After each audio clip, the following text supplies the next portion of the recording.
हाँ बेटा, तो मैंने आप लोगों को जो कल और परसों पढ़ाया था, पहले 2 मिनट उसके बारे में बता के फिर मैं आपको बताऊंगा superposition principle.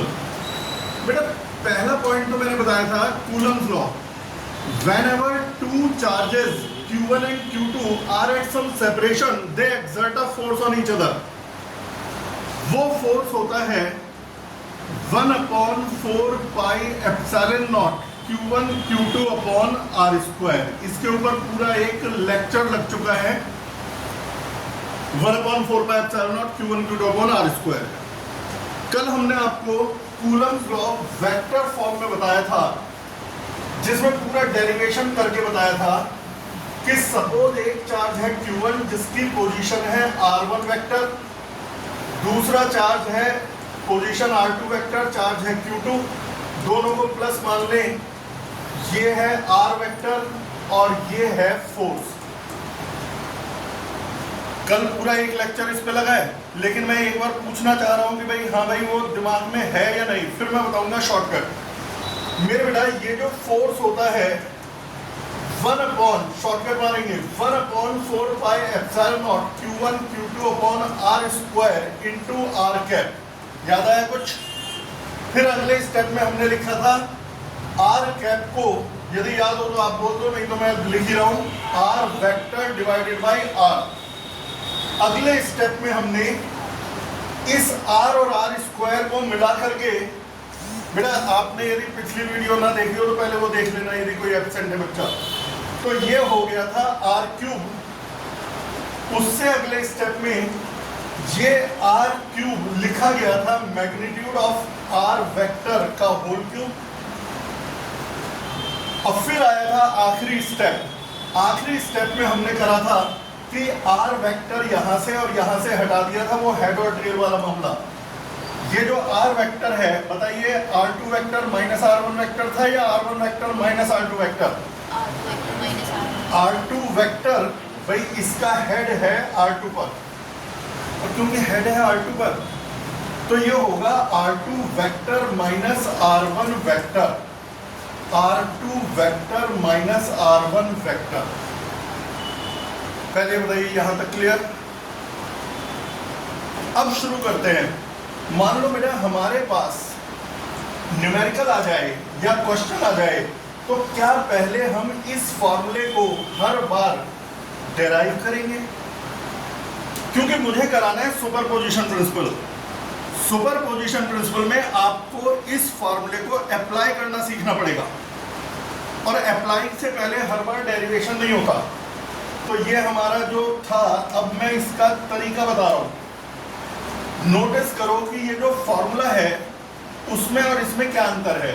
1/4 pi epsilon not 1/4 pi epsilon naught, Q1 Q2 Q1 Q2, बस वहां पर है R स्क्वायर, यहाँ है magnitude of R2 vector minus R1 vector का होल क्यूब, और ऊपर है R2 vector minus R1 vector. यानी इसमें है R स्क्वायर और इसमें है magnitude R2 vector minus R1 vector का होल क्यूब नीचे, और R2 vector minus R1 vector. अब मैं आपको डायरेक्ट अप्लाई करना सिखाऊंगा। 2-3 एग्जाम्पल में आपको ना कमांड हो जाए तो बात रही। पहला, मेरे से किसी ने कहा कि ये चार्ज है plus Q1 plus Q2, A vector B vector. तुमसे कह रहे हैं इसने इस पर जो फोर्स लगाया वो फोर्स निकालिए। दूसरा, plus Q1 plus Q2, A vector B vector. अब हम कह रहे हैं इस पर जो फोर्स लगा वो निकालिए। भाई Q1 ने Q2 को रिपेल किया, वो निकालना है, Q2 ने Q1 को रिपेल किया, वो भी निकालना है, लेकिन बगैर कोई डेरिवेशन करे।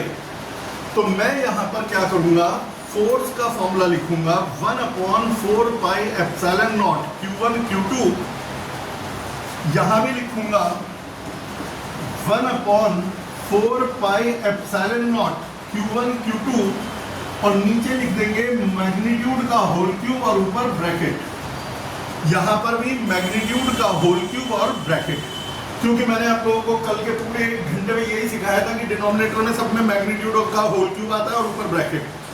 अब बात यह है मैग्नीट्यूड के अंदर रखना क्या है, उसमें बड़ा आसान तरीका, जब आप f निकाल रहे हो, दिमाग खोल के जब आप f निकाल रहे हो तो आप इस f को इमेजिन करिए इनके बीच में, इमेजिन करना है, बनाना भी नहीं, इमेजिन करिए कि ये इनके बीच में होता तो हेड किस पर होता, B पर या A पर, इसका हेड किस पर है, इसको मैंने इनके बीच में बना दिया, यानी ये वाला फोर्स इनके बीच में बना दिया। अब बताओ ये जो एरो का हेड है वो B पर है, तो head minus tell, head B पर है तो B वेक्टर, और टेल A पर है तो माइनस A वेक्टर, और यही नीचे खत्म। F डैश वेक्टर निकालना है, अभी होगा, पहले शुरू में एक आध बार गड़बड़ करोगे लेकिन फिर नहीं करोगे। ये है F डैश, इमेजिन करिए थोड़ी देर के लिए कि ये इनके बीच में बना दिया मैंने। मैं क्या कह रहा हूं, ये दिमाग में करना है, ड्रॉ भी नहीं करना है, कि हमने इसे इनके बीच में बना दिया। अब बताओ ये जो एरो है इसका हेड किस पर है, A पर, और टेल किस पर है, B पर, तो हेड माइनस टेल, यानी बेटा A vector minus B vector, A vector minus B vector. यदि अभी भी थोड़ी दिक्कत है तो 2 मिनट बस रुके रहो, पक्का करे बगैर आगे नहीं बढ़ेंगे। अब की बार ये चार्ज है plus Q1 minus Q2, position vector, M vector और N वेक्टर। मैं भी देखता हूं कब तक समझ में नहीं आएगा, थोड़ी देर में आप ही कहोगे सर हो गया, अब तो आगे बढ़ा दो।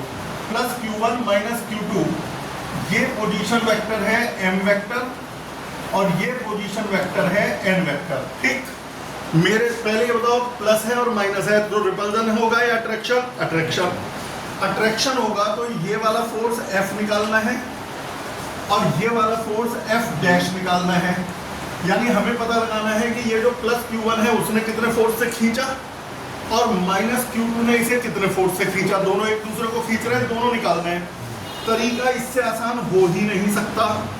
F निकालना है 1/4 pi epsilon naught Q1 Q2 upon magnitude का होल क्यूब एंड ब्रैकेट।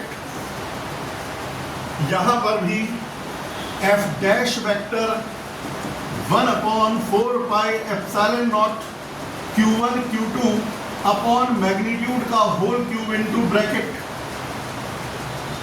अब हेड और टेल, मुझे बताइए ये जो फोर्स है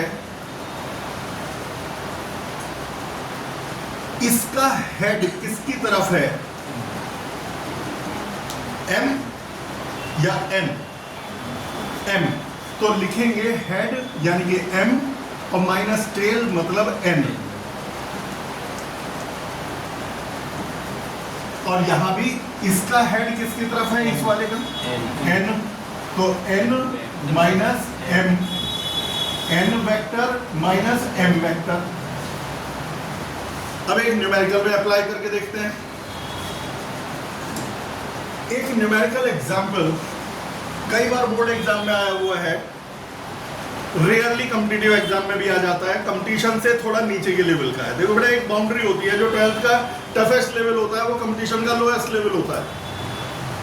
और अब तो फिर भी बहुत सही कर दिया बोर्ड ने और कंपटीशन ने मिलके। पहले ये होता था कि बोर्ड का लेवल यहाँ खत्म हो जाता था और कंपटीशन का यहाँ से शुरू होता था, तो हर स्टूडेंट को 12th के बाद 1 साल का गैप मारना ही पड़ता था। अब 3 साल से आप सुन रहे होंगे कि बोर्ड वालों ने पेपर टफ कर दिया। उन्होंने सच में 12th का लेवल ऊपर उठा दिया और कंपटीशन का लेवल थोड़ा नीचे गिरा दिया, तो अब 12th के साथ सिलेक्ट होने के प्रोबेबिलिटीज बन गई जो पहले इम्पॉसिबल थी। तो ये जो काम हो रहे हैं ना कि ये पेपर टफ कर दिया, ये बच्चों के फेवर में है। वो बात अलग है, गालियां खा रहे हैं वो लोग खूब, पेपर टफ कर दिया जी, हमें तो 12th के बाद करना ही नहीं था, बस पास हो जाते किसी तरह से। अब यहाँ पर न्यूमेरिकल में आप लोग अप्लाई खुद करेंगे। देखो बेटा मैं चाहे 1000 कर दूं उससे कोई बेनिफिट नहीं, आप कर लेते हो तब बेनिफिट है। एग्जाम्पल में ये है 1 I cap plus 2 J cap, ये है बेटा 4 I cap 6 J cap plus 10 coulomb minus 1 nano coulomb. यहां पर भी एक और एग्जांपल, और शायद इसे लास्ट के समझे क्योंकि फिर सुपरपोजिशन प्रिंसिपल आ जाएगा। 1 I cap 1 I cap plus 2 J cap, और ये है 4 I cap plus 6 J cap, और यहां पर ये है plus 10 coulomb plus 1 nano coulomb. मुझसे कहा कि -1 पे कितना फोर्स अट्रैक्शन का लगेगा और +1 पर कितना फोर्स रिपल्जन का लगेगा। भाई ये +10 +1 को रिपेल करेगा और वो अट्रैक्ट। अब जो रटने वाले हैं उनके लिए तो ये डेरिवेशन हो सकता है, लेकिन जिसे पता है मैग्नीट्यूड का होल क्यूब और ब्रैकेट, उसके लिए बाएं हाथ का काम है। मेरे बेटा सबसे पहले F1 वेक्टर यानी ये वाला अट्रैक्शन, कोशिश ये करनी है कि आप अपने दिमाग में मेरे से पहले सोचते चले। 1/4 pi epsilon naught Q1 Q2 upon magnitude का whole cube and bracket. Values रख रहा हूं 1/4 पाई एप्सिलॉन नॉट 9 × 10⁹ Q1 यानी कि पहला चार्ज 10, दूसरा charge 1 nano coulomb, 1 nano coulomb यानी कि बेटा 10 की पावर -9, नैनो का मतलब होता है 10 की पावर -9। यहां एक बहुत जरूरी सूचना, भले ही ये माइनस है, फॉर्मूले में माइनस नहीं लिखना। वेक्टर और स्केलर दो तरह की चीजें होती है। जो भी वेक्टर क्वांटिटी है उनमें प्लस और माइनस से डायरेक्शन बदल जाती है। देखो ये माइनस था तो अट्रैक्शन बन गया, प्लस था तो रिपल्जन बन गया। न्यूमेरिकल करते समय माइनस है तो भी माइनस नहीं रखना, प्लस है तो भी प्लस नहीं। यहां -1 है, -1 नैनो, माइनस नहीं भूल जाओ, 1 नैनो कूलम, 1 नैनो कूलम होता है 10 की पावर -9 कूलम, तो सिर्फ 10 की पावर -9 रखा। हाथ के हाथ इसे भी लेकर के चल रहे हैं। F2 1/4 pi epsilon naught Q1 Q2, Q1 है 10, Q2 है 10 की पावर -9, ब्रैकेट मैग्नीट्यूड का होल क्यूब। अभी तक देखा जाए 1/4 पाई एप्सिलॉन नॉट दोनों में सेम, Q1 Q2 दोनों में सेम। माइनस, मैं अब कितनी बार बताऊं, माइनस नहीं रखना है। तो बच्चे कहते हैं तो फिर आंसर एक ही आएगा, नहीं आएगा, अलग आएगा। क्यों अलग आएगा अब आप देखिए। मुझे बताइए इस फोर्स का हेड किस पर है? 1 I cap plus 2 J cap, और टेल किस पर है? 4 I cap plus 6 J cap. तो हेड माइनस टेल करोगे तो इसमें से इसे माइनस करोगे तो 1 में से 4 माइनस होगा तो -3 आई कैप, और 2 में से 6 माइनस होगा तो -4 जे कैप, -4 जे कैप।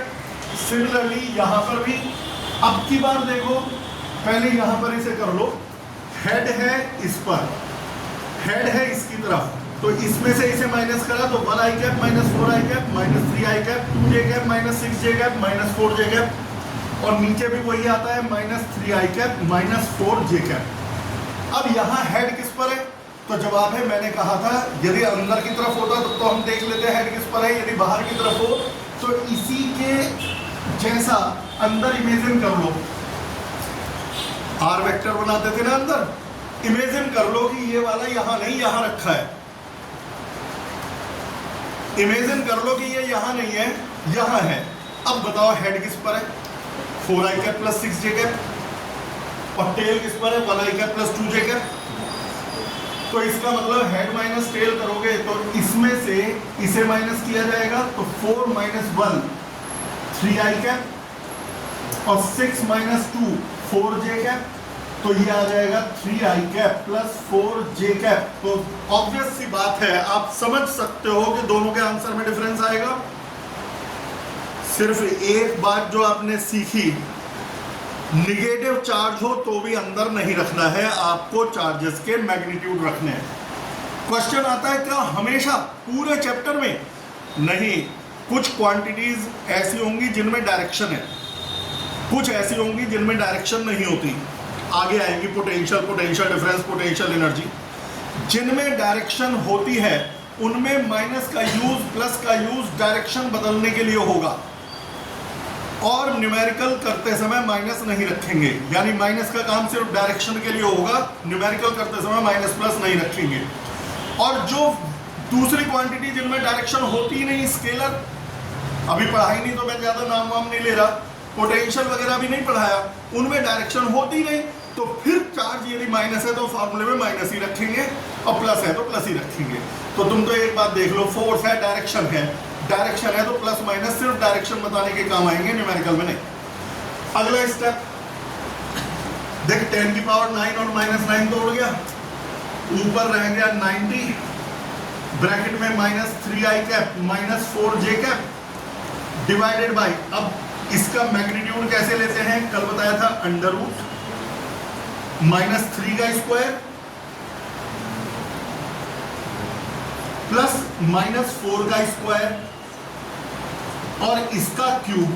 मैग्नीट्यूड क्या होता है, xi cap plus yj cap का यदि मैग्नीट्यूड निकालना हो तो under root x square plus y square, तो 3i cap plus -4j cap का मैग्नीट्यूड निकालना है तो -3 का स्क्वायर और -4 का स्क्वायर अंडर रूट, फिर क्यूब कर देना और सॉल्व कर लेना, ij में छोड़ देना, आंसर आ गया। यहां पर 10 की पावर 9 और -9 रह गया 90, ब्रैकेट में 3i cap plus 4j cap, नीचे मैग्नीट्यूड कैसे निकालोगे, अंडर रूट 3 का स्क्वायर प्लस 4 का स्क्वायर, ये तो हो गया इसका मैग्नीट्यूड, और फिर इसके बाद इसका कर देना क्यूब, होल क्यूब। अब कैलकुलेशन करके जो भी आंसर आया आप निकाल लेना, कैलकुलेशन के चक्कर में हम नहीं पढ़ रहे, ये आंसर आपका आ जाएगा। 1 मिनट में इसे पॉज कर रहा हूं, फिर मैं एक क्वेश्चन आप लोगों को करने को दूंगा इसी टाइप का, ठीक है बेटा। हैंड टू हैंड देखो बेटा, जो टिपिकल टॉपिक या डेरिवेशन होंगे उसमें हाथ के हाथ या अगले दिन लिखवा के देख लेंगे। उससे क्या होता है, कई बार जब मास्टर करा रहा है लगता है हो जाएगा, ये तो हो गया, और जब घर जा करके देखते हैं तो सिर पकड़ के बैठ जाते हैं, यहाँ पे क्या बताया था, तो वो ना हो तो हम हाथ के हाथ इसका एक करवा के देख रहा हूँ पॉज करके। हाँ तो बेटा करके आप लोगों ने दिखा दिया। अब आते हैं नेक्स्ट पॉइंट के ऊपर, ये नेक्स्ट पॉइंट के ऊपर हमारा अगला पॉइंट है इलेक्ट्रिक फील्ड। अगला पॉइंट है बेटा इलेक्ट्रिक फील्ड। बड़े गौर से सुनिएगा, ये इलेक्ट्रिक फील्ड क्या है। इस चैप्टर में यदि आपसे कोई कहे कि 4 मोस्ट इंपॉर्टेंट चीजें बताओ, पूरी यूनिट में मिला के बता रहा हूं मैं, ये आपके सिलेबस का सबसे बड़ा यूनिट है इलेक्ट्रोस्टैटिक्स, जिसमें 3-4 चैप्टर है। तो पहले नंबर पे है सबसे इंपॉर्टेंट फोर्स, दूसरे पे फील्ड, तीसरे पे पोटेंशियल और चौथे पे फ्लक्स, मोस्ट इंपॉर्टेंट। तो अभी हम लोग उसमें फोर्स वाले पोर्शन को कवर कर चुके हैं। अभी इस पे न्यूमेरिकल्स वगैरह कल परसों में होंगे, पहले शीट की थ्योरी खत्म हो जाए, शीट नंबर 1 की। इलेक्ट्रिक फील्ड क्या है, फोर्स तो समझ गए, हमें पता चल गया भाई एक चार्ज दूसरे चार्ज पर फोर्स लगाता है। वो फोर्स का फॉर्मूला भी हम समझ गए कि स्केलर फॉर्म में निकालना हो तो 1/4πε0 Q1 Q2/r² होता है। हम ये भी समझ गए कि वेक्टर फॉर्म में निकालना हो तो 1/4πε0 Q1 Q2 divided by magnitude का होल क्यूब और ब्रैकेट होता है। वो अंदर क्या लिख रहा है उस पर काफी देर बात हो चुकी। ये क्या है, स्केलर फॉर्म, न्यूमेरिकल वैल्यू। ये है वेक्टर फॉर्म यानी कि विद डायरेक्शन। अब आता है इलेक्ट्रिक फील्ड क्या है, गौर से सुनिए। इलेक्ट्रिक फील्ड, पहले definition, electric field is the region around any charge in which its effect is significant, its force is significant। इसे समझाने का मैं एक एग्जांपल लूंगा। एक मेरे पास चार्ज है, मैंने दूसरा चार्ज यहां रखा, उस पर तगड़ा फोर्स लग गया। दूसरा चार्ज कमरे के बाहर रखा तो भी इसने फोर्स लगा दिया। दूसरा चार्ज बेगम पुल पे रखा तो भी फोर्स लगा दिया, लेकिन दूसरे चार्ज को बेगम पुल से आगे रखा तो इसका फोर्स नहीं लगा, तो मैं कहूंगा इसका फील्ड बेगम पुल तक जाता है। यदि मैं कह रहा हूं कि इसका फील्ड बेगम पुल तक जाता है, इसका मतलब ये बेगम पुल तक सिग्निफिकेंट फोर्स लगा देगा। मैं कहता हूं कि बेटा इस चार्ज का ये इलेक्ट्रिक फील्ड है, तो इसका मतलब ये जो चार्ज है यहां भी फोर्स लगाएगा, यहां भी लगाएगा, यहां भी लगाएगा, यहां ज्यादा लगाएगा, यहां कम लगाएगा, लेकिन अंदर रखे हर चीजों पे सिग्निफिकेंट फोर्स लगाएगा, अंदर रखे हर चार्ज पे सिग्निफिकेंट फोर्स लगाएगा। लेकिन यदि दूसरे चार्ज को यहां रख दिया तो इसका फोर्स उस पर नेग्लिजिबल होगा। जैसे इलेक्ट्रिक फील्ड होता है वैसे ही ग्रेविटेशनल फील्ड भी होता है। तुम बताओ, हमारी अर्थ अपने आसपास की चीजों को ग्रेविटी से खींच लेती है, लेकिन यार एक रेंज ही तो है जहां तक खींचेगी, उसके बाद यदि कोई चीज चली जाए तो थोड़ी अर्थ पे गिरेगी आके। एक रॉकेट को प्लूटो पे भेज दिया तो क्या अर्थ उसे अपनी ग्रेविटी से खींच के वापस बुला सकती है? एक लिमिट है कि भाई यहां तक जाएगा तो अर्थ खींच लेगी, वहां तक जाएगा अर्थ खींच लेगी, बस जहां तक ये फोर्स लगा पाती है वो अर्थ का ग्रेविटेशनल फील्ड है, तो चार्ज जहां तक फोर्स लगा पाता है वो उसका इलेक्ट्रिक फील्ड है। तो डेफिनेशंस भी रटी नहीं जाती। देखो एक तो तरीका होता है मैं एक लाइन में लिखवा दूं कि डेफिनेशन रट लो, electric field is the region around any charge in which its force is significant. ये हो गया रट्टाफिकेशन। हम किस पे भरोसा करते हैं? समझाफिकेशन, समझ के डाल दो। तो कोई भी चार्ज, अब यदि मैं कहता हूं मेरे हाथ में एक चार्ज है, इसका फील्ड पूरे पीएल शर्मा रोड पे है, तो आप समझ जाओगे यार ये दूसरे चार्जेस पर फोर्स लगाएगा यदि वो पीएल शर्मा रोड पे रखे हैं, उससे बाहर रखे तो ये नहीं लगा देगा। अब हमारे साइंटिस्ट चाहते थे फील्ड को नापा जाए, फील्ड को मेजर किया जाए। जैसे ये चार्ज यहां पर ज्यादा फोर्स लगाएगा, यही चार्ज यहां पर कम फोर्स लगाएगा, यही चार्ज यहां पर बहुत कम फोर्स लगाएगा। तो साइंटिस्ट कहते थे कि भाई यहां स्ट्रॉन्ग फील्ड है, यानी ये चार्ज यहां पर बहुत ज्यादा फोर्स लगाएगा, यही चार्ज यहां कम फोर्स लगाएगा तो यहां वीक फील्ड है, यही चार्ज यहां पर बहुत ही नेग्लिजिबल फोर्स लगाएगा तो यहां बहुत कम फील्ड है, और यही चार्ज यहां फोर्स नहीं लगाएगा तो फील्ड नहीं है। यानी यहां पर है strong field, weak field, very weak field, यानी चार्जेस के फील्ड बदल रहे हैं। तो साइंटिस्ट चाहते थे एक न्यूमेरिकल वैल्यू दे दे कि जैसे हम कहें यहाँ इलेक्ट्रिक फील्ड है 70, यहाँ इलेक्ट्रिक फील्ड है 30, यहाँ इलेक्ट्रिक फील्ड है 5, एक न्यूमेरिकल वैल्यू दे दे। तो उसके लिए साइंटिस्ट ने एक तरीका निकाला, उन्होंने एक नई डेफिनेशन बना दी। कोई हमसे कहे यहां कितना फील्ड है, तो साइंटिस्ट कहते हैं 1 कूलम का चार्ज रख दो, जितना उस पर फोर्स लगे उसी को फील्ड बोलना। मतलब मैं यदि कहता हूं यहां पर इलेक्ट्रिक फील्ड है 10, इसका मतलब यहां 1 कूलम रखूंगा तो 10 न्यूटन फोर्स लगेगा। मैं कहता हूं यहां इलेक्ट्रिक फील्ड है 30, तो 1 कूलम चार्ज यहां रखूंगा तो 30 न्यूटन फोर्स लगेगा। मैं कहता हूं यहां इलेक्ट्रिक फील्ड है 3, तो 1 कूलम यहां रखूंगा तो 3 न्यूटन फोर्स लगेगा। कहीं अब एक न्यूमेरिकल वैल्यू मिल गई। अब मैंने यहां पर 1 कूलम रखा, उस पर 100 न्यूटन फोर्स लगा, यहां 1 कूलम रखा, उस पर 60 न्यूटन फोर्स लगा, यहां 1 कूलम रखा, उस पर 10 न्यूटन फोर्स लगा। तो मैं कहूंगा यहां इलेक्ट्रिक फील्ड है 100, यहां इलेक्ट्रिक फील्ड है 60 और यहां इलेक्ट्रिक फील्ड है 10। तो न्यूमेरिकली उसे डिफाइन करना आसान हो गया। तो हम लोगों ने एक डेफिनेशन बना दी, force experienced by unit positive charge is electric field intensity. Unit positive का मतलब क्या है? यूनिट कहते हैं 1 और पॉजिटिव का मतलब है प्लस। प्लस 1 कूलम पर लगने वाले फोर्स को हम इलेक्ट्रिक फील्ड इंटेंसिटी बोलते हैं। देख, इलेक्ट्रिक फील्ड अलग चीज है, इलेक्ट्रिक फील्ड इंटेंसिटी अलग चीज है। इलेक्ट्रिक फील्ड वो इलाका जिसमें इसका फोर्स रहेगा, इलेक्ट्रिक फील्ड इंटेंसिटी 1 कूलम पे लगने वाला फोर्स।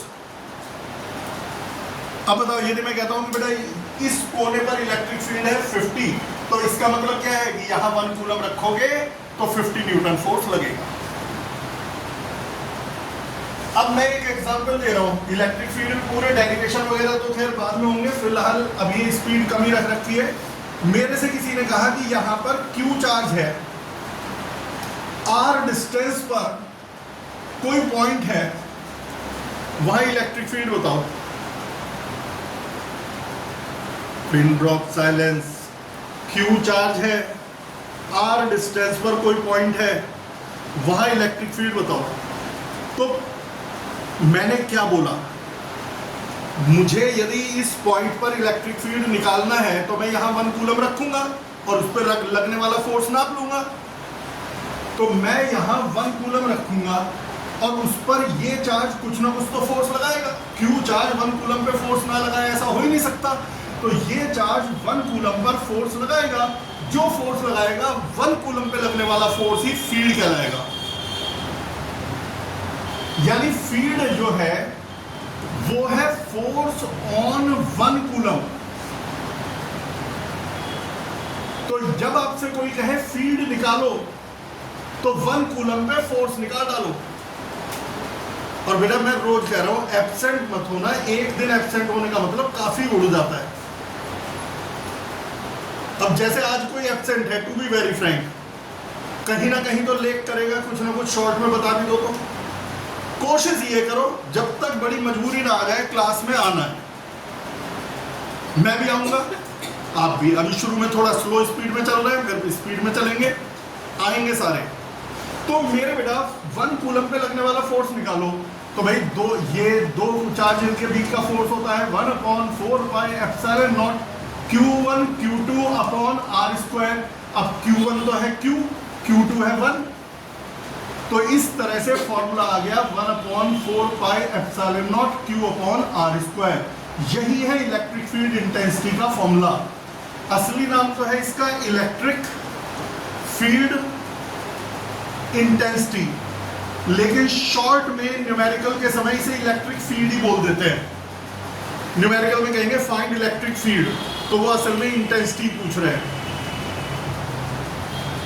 अब तक का कंक्लूजन क्या सीखा? जहां भी फील्ड निकालना हो 1 कूलम पे लगने वाला फोर्स निकालो। मैं एक एग्जांपल देता हूं, यदि वो एग्जांपल समझ में आ गया तो कल को हम इलेक्ट्रिक फील्ड फुल फ्लो में दौड़ा देंगे। आज बेस बन रहा है। मेरे ध्यान से सुनना, बिल्कुल ध्यान से। मेरे से किसी ने कहा कि यहां पर है 10 कूलम चार्ज, एग्जाम्पल नंबर 1। यहां से 1 मीटर अवे फील्ड बताओ, और ये है -10 कूलम चार्ज। यहां से 1 मीटर अवे फील्ड बताओ। मुझे दोनों जगह फील्ड बताना है।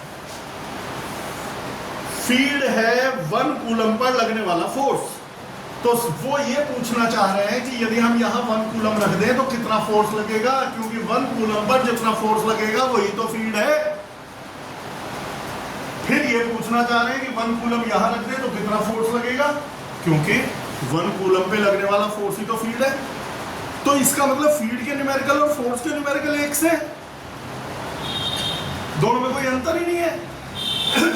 अब यदि फील्ड निकालना है तो आप इन दोनों का फोर्स निकाल दो।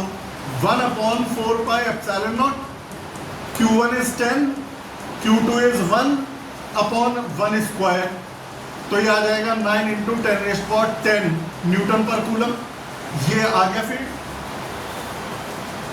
इसमें फील्ड निकालना है तो 1/4 pi epsilon naught, Q1 is 10, Q2 is 1 divided by 1 square.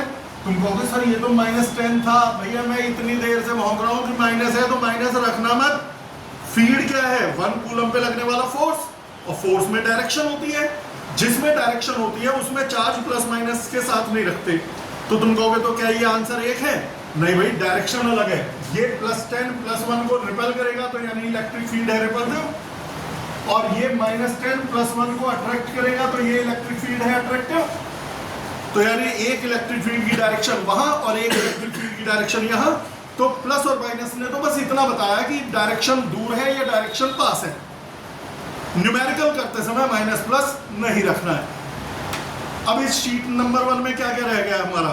एक तो इलेक्ट्रिक फील्ड का न्यूमेरिकल्स वगैरह रह गए, सुपरपोजिशन बताना है। मतलब कल थ्योरी इसकी पहली शीट की खत्म कर देंगे। और ये मैं पहले बता चुका हूँ, बुक्स का सीक्वेंस नहीं है। मेरी 6 शीट है फर्स्ट यूनिट में। जब ये 6 खत्म हो जाएंगी तो बुक के सारे टॉपिक खत्म हो जाएंगे, किसी भी बुक दुनिया की बुक के, बोर्ड के सारे सिलेबस के। कोई इजी है तो आगे रख दिया, डिफिकल्ट है तो पीछे रख दिया। कभी आपको मेरी बुक में तो ये वाला टॉपिक पहले था, ये बाद में था, वो बच्चों वाली बात है। तो फिलहाल ये थी पढ़ाई आज तक। इंतजार कीजिए कल तक, फिर मिलेंगे इसी चैनल पर इसी समय। Bye bye. अभी रुक जाना साहब।